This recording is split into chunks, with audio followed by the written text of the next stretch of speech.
What's going on, people? Good morning. Welcome to the morning view. Smash a like on the video, subscribe to the channel if you are new. Short, sharp, snappy video today, straight into it. And you know what? On a Tuesday morning, it's not the continuation you want to see, but as we thought, with what's been going on with the Jadon Sancho thing, the Erik Ten Hag thing, reporters are going to come to the fray. They're going to be sniffing around. They're going to be trying to get some info from inside the club. They're going to be trying to talk to sources, maybe around the player, etc., etc.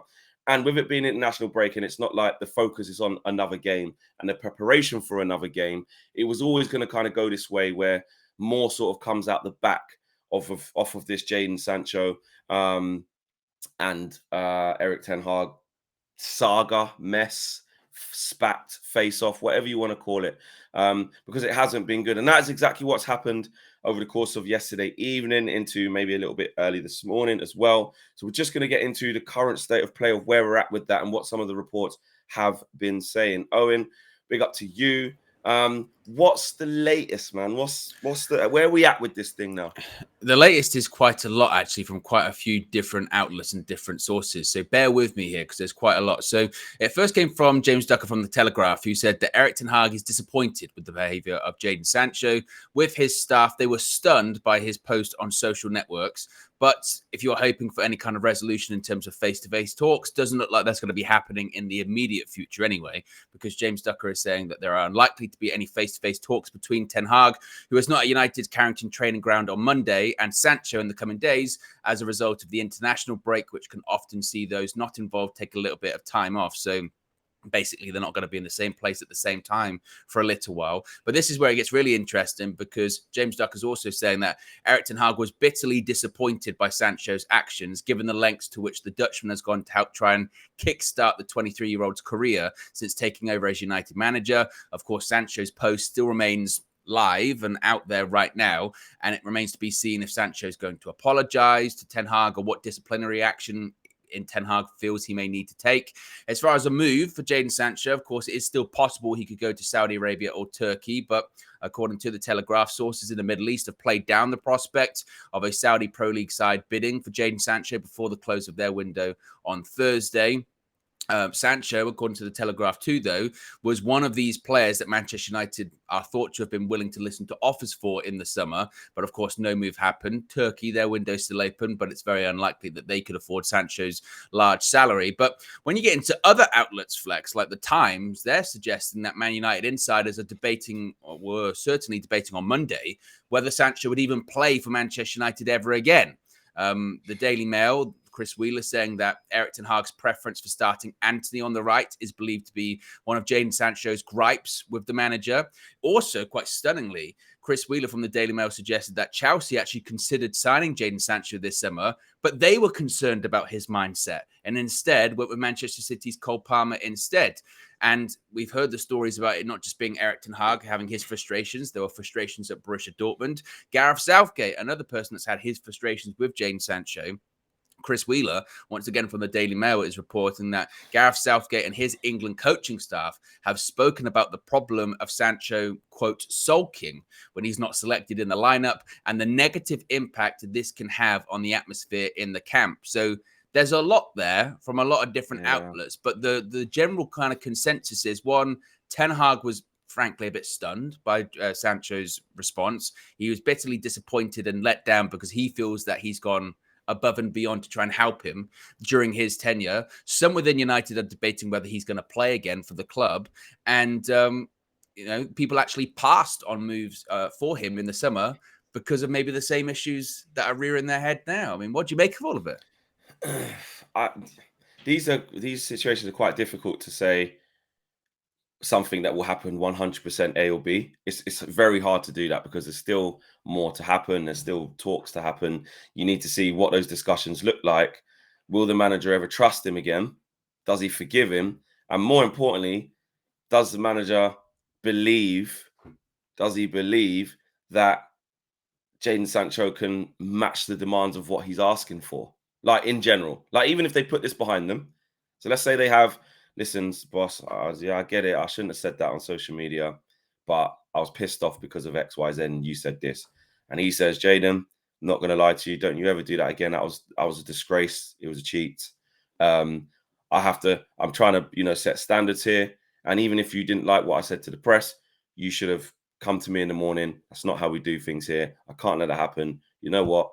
Here's 2 weeks' wages for a ban for 2 weeks, fine for 2 weeks' wages, and you're not in the squad for 2 games or whatever they say it is. Even if that as a club is agreed upon, which Sancho won't have any choice if the club decide to do that. He's done enough by doing that statement, which I think to do cross the whole disrepute thing. Let's just be honest. So if the club want to fine him, fine. After that, with someone like Eric Ten Hag, he might have blown it. I think he might have blown it. And you always want that fairy tale of players coming back from like adversity, and Xhaka's like a really good example of it, because when he threw that captain's armband at the Emirates that time, you thought, you do not do that to the Arsenal fan base. They will never forgive you for that. You are done. It is over. And that, you could argue, is probably worse than what Sancho's done, really. It's kind of weird, isn't it? Because it's like, which one is worse? On the pitch, swearing at the fans and throwing the thing. You could argue, say, well, he showed a bit of passion. It's heat of the battle. He's getting subbed off. So I think in the manager one's probably worse, because with stuff like that, premeditated. You can get away with it also because you can say, because I think with the Xhaka one as well, he was getting a negative reaction and he responded to the crowd. You know what I mean? And we've seen instances like that at United, haven't we, where people, there have been friction between players and the fan base, and people do tend to sometimes. Marcus Rashford's a great example. He was swearing at people outside of Old Trafford, and the season later, he had the best season of his career. This one's worse because, and I know I get it when people are talking about. I saw Gary Lineker posted a quote tweet the thing, and he said, "What, so players aren't allowed to come out and defend themselves at this point?" And I don't think that people are debating that. I think people are kind of debating, well, I don't think Jadon Sancho was attacked by his manager in the first place. I think people saw those quotes from Ten Hag and thought, I can't believe Eric Ten Hag's throwing Sancho in the bus. But when you watch the press conference, you realize he got asked a question. He did not he could have been a lot more malicious with the words he said about Jadon Sancho. He just got asked, why didn't you pick him? He said, it's based off training. I've got options. And we decided after the week of training, I decided not to pick Jadon Sancho. And I said this last night during the full view. I do look at it as like, well, if you're looking at patterns of behavior, if this was a one-off, if you'd never heard anything about Jadon Sancho like this before, you would say, this is weird. I mean, these are clearly, this isn't working. That relationship isn't working there. But if you've got multiple different people, Gareth Southgate, now Ten Hag, managers at Borussia Dortmund, Pep Guardiola as well, where that's there. And you don't want to jump on the bandwagon and, come to conclusions. And I do think some of Jadon Sancho's frustrations are valid for like the Anthony thing. Of course, we've said that. So of course he would be frustrated. But ultimately, you have to realize as a player, you don't pick the team. And if the person who does pick the team isn't happy with your performance on the pitch or on the training pitch, then, you can disagree with it. But ultimately, the buck stops with the manager. And if you've got fundamental disagreements on that, then maybe you should have pushed for a move in the summer transfer window and said, this isn't working. This guy doesn't believe Maybe me. he did. No one wanted him. I'm going to go because of all this other stuff. There you go. Maybe he did. So Maybe he did. I respect the right for him to come out and defend himself, but at the same time, even I remember I was on the phone to you afterwards, wasn't I? And I said, I would, if I was someone that was around Jadon Sancho, if he called me and said, I'm really pissed off. I can't believe Ten Hag has done this. I've got to defend myself. Like sometimes when you say to people when they've had an argument with their partner or something, you just go, wait, sleep on it. If you're angry, they always say, don't they? If you're going, you're going to do something, you go sleep on it, see how you feel in the morning. Because most of the time you wake up and you go, he's done it out of rage. But you go, God, I didn't do that. And that would be the same thing with Sancho, because 48 hours removed, who has benefited? Nobody. Yeah. Nobody's benefited. And it's thrown petrol onto the bonfire of a situation that probably would have disappeared very quickly. Nobody wins. And I do agree actually with my initial point of like that. Yeah, Sancho's one is probably worse because the premeditation. He might have done it in rage, but you still have to sit there, type it out, and decide whether to press send or not. So rather than heat of the battle, your kit is on, your heart is racing, you've just been subbed, You've got they're a booing stadium full of people. yeah. So actually, it is worth. They are slightly different, and both can be deemed as bad as each other when you break it down. I stand corrected. But I just feel that my thing is that so my point was that Xhaka was able to come back from that with belief from a new manager. That didn't happen under thingy, did it? It didn't happen under Arteta. That, or did it? You're on mute.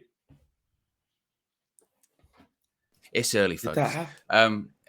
Did that happen under him? I don't know. I think because I remember that under Emery had like the 5 different captains thing, didn't he, and all that kind of stuff. I don't know. Yeah, maybe it was I'm gonna Emery. be honest. Anyway, who I don't cares? pay that much attention. Who cares? What my point is that he came back from something that actually we looked at. Everyone, I don't know if he's ever going to come back from that, to the point where they're doing fan cams now saying they miss him. So yeah, and that's how things can change. Rooney's come back from stuff before, not maybe as public as that, but when he wanted to leave and tell me what your plans are, who we buy in, all this kind of crap, and Sir Alex was like, "Are you mental? You think you can come in here and ask me who we're signing? Know your place," sort of thing. And then he recovered after Sir Alex left, and that was one of David Moyes' first jobs, was to keep Rooney at the club. Yeah, I remember. So things do happen, but I just think in this case of Ten Hag and Sancho, if I'm being honest, what Sancho's got against him is that Ten Hag's never fancied him anyway.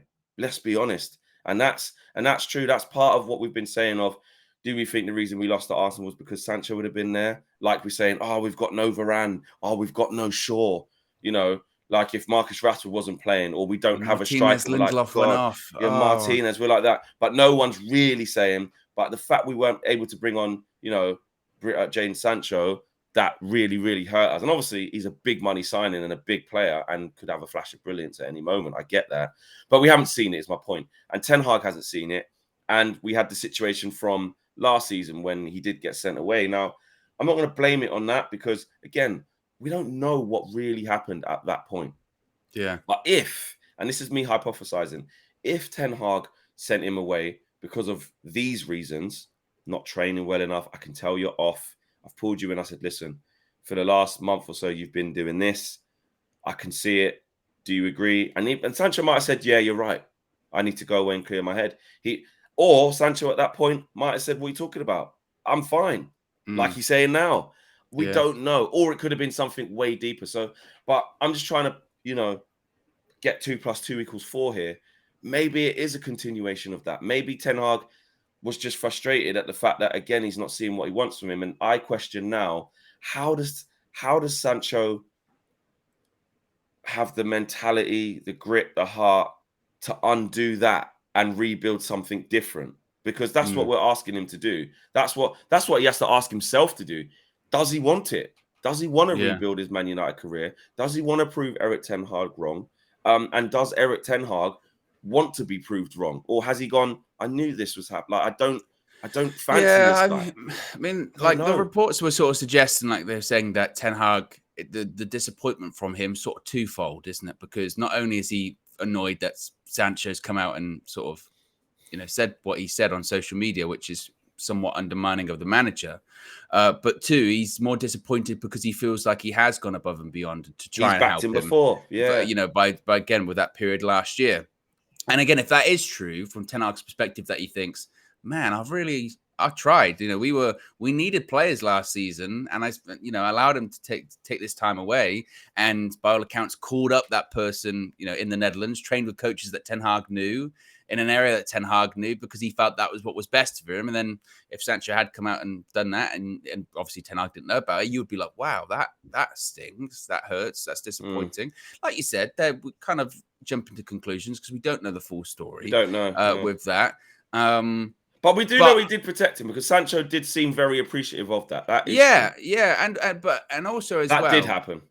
And also as well, when it comes to the part where one of his big gripes, Anthony's playing over me, whether or not, and this is kind of what I think it boils down to, whether or not you believe that playing Anthony over Sancho is the right thing, or Anthony's playing well, whether he's not playing well, or anything like that. Because we've had our criticisms of him, and I think a lot of people haven't. They've been perfectly justified. Sometimes we've said, "Well, why is he starting Anthony over Jadon Sancho?" Is again, we don't see every day in training. We don't see a lot of stuff that goes on, at Carrington or any other of the other issues or anything like that. And that might be what, if Jadon Sancho asks Eric Ten Hag, "Hey, boss, why picking him over me?" He might just, he's training better than you. Or I trust him to do the job that I want better than you. But he doesn't. We And can see that, though. Even though we think yeah, Anthony might be poor, we can still see the other side of the game that you have to have, that Jadon Sancho probably wouldn't, though. Let's be honest. ultimately, when it comes to this, I mean, because the big question is like, what does Sancho's future look like? Yeah, Right? that's Doesn't the it? thing to wrap this up, yeah. That's the big question is, what does Jadon Sancho's future look like? Now, I would probably think if this is going to be sort of resolved, swept under the carpet, etc. What's the phrase? The apology has to be as loud as the disrespect, a little bit. So, if he does apologize, which I think he will, because I think people will surround him will say, "Mate, you've got to do something." Because put it this way, if he's got two options, he either says he's sorry or he digs his heels in. If he digs his heels in, then he's not going to play for United again. Like he won't. No. And I think even he's in the mindset of, well, I've got to play, I've got to be involved. And given current circumstances, he might be more involved, maybe more than he had thought. So I would think that he apologizes. And again, that's sort of a public thing as well. And they move on. But, you're still looking at that sort of pattern of behavior and going, is this going to be resolved, or is this just kind of who you are? Because I think Ten Hag might look at it as, look, I got asked a question and I'm looking to get a reaction out of you. I'm looking to, sometimes managers criticize players in the press because that's sometimes their only way of getting through. Because when they speak to him one-on-one, let's not pretend like Eric Ten Hag hasn't had a million one-on-one conversations with Jadon Sancho, and if his training performance is still bad, he's like, well, what else do I have to do to try and get through to him? That might be part of it as well. So I don't see Sancho going anywhere because I think the options are fairly limited at this point. But if he digs his heels in, then it will be over. I mean, what do you think? What do you think the outcome is? I think, to sum this up, I think that I think they will find a way to reintegrate him. You got to think of it like this: Man United's been an absolute mess for the last, for ages, but in this recent little period, the last couple of months, with all that's gone on with Mason Greenwood, with all that's gone on with transfers, a little bit on the pitch as well. God knows what's going to happen with this Anthony situation. That's not looking great. Man United, I think, now will want to get rid of this as quickly as possible. Yes, they're going to have to back Ten Hag through it, because Ten Hag won't just forget. He won't just accept anything, because Ten Hag, if you've now backed Ten Hag into a corner where he has to come out swinging as well, because you can't do that. He has to set precedence. So Sancho, I think, will have to be fined 2 weeks' wages. I think he'll have to apologize. Or maybe the apology doesn't have to be public, as long as that he's happy that he comes into the canteen or the team thing and apologizes to everybody for his behavior, or just, even if they're happy, if he the one-to-one, meeting with Ten Hag and he apologizes face-to-face, man-to-man. Yeah. But the word will have to make it out that he has apologized. They would have to make it out. That's what I'm saying. They can't just go, it's over. He would have to say, I've spoken to him. He knows he shouldn't have done that. He's apologized, and we move on. Because whenever he's briefed on how to move on, he will keep it short and sharp. He won't want to, because you can't get into it in the media. So they'll fine him. I think they'll reintegrate him, and he'll apologize maybe internally. I doubt it will be played out in public, because that's the whole problem with this thing. If there's another statement from Sancho saying, I admit that I was wrong, and and then Man United have to say something, but that's just, again, that's the whole point of this. Deal with it inside. Keep your shit at home, and don't air your dirty laundry in public. That's the whole reason this has happened. But I do think the writing's on the wall. I don't think he'll ever recover from this. I don't think he's ever truly looked like he was going to hit his potential. But after this, between the player and maybe his desire to do that versus the surroundings and fitting into that versus the manager maybe trying to go in a different direction in the style of winger, I can't see Sancho returning back and proving everybody wrong, then playing game after game after game, getting goals, getting assists, basically finally making it what we want to see. People Yeah. say, but what about Anthony? Yeah, he may be the same. Maybe he will never repay back the 80 million because he's not good as well. But this is the Sancho talk, and I can't see a way back. What's really There's a way back into disappointing- the squad, but not to kick Yeah, what's really disappointing is we came into this season and people had already made their mind up on Sancho, but we were like, look, third season, make or break. 4 minutes in, 4 games in rather. We're like, it might be over. Exactly. And that's because he'll be back on the bench, but it'll be like, Palestri might come on ahead of him. Yeah, He might come on for 15 minutes. Garnacho might miss a game, then he gets off the bench. He might maybe start, but he's going to get taken off. Like it'll just be the same incontinuity. Word. Inconsistency. Yeah, I would just go lack with of content. It'll be the same lack of continuity. Yeah, that's where I was leaning towards. Sometimes when you go, I'm not sure if you can put an in on it, so you just sort of, I'll add some words beforehand. Yeah, but you get my drift. I'm basically saying it'll be how it was before. He'll just be used as a squad player, as a rotation player, and all the players that have been playing before him, I think, will continue to play before him. That's my point. Yeah, agreed. But there you go, guys. What are your thoughts on it? Be sure to smash a like on the like button. Be sure to subscribe, bottom right-hand corner. Of course, if there's any more information regarding this or anything else, we'll let you know. But until then, we're out of here. Have a good one. Peace.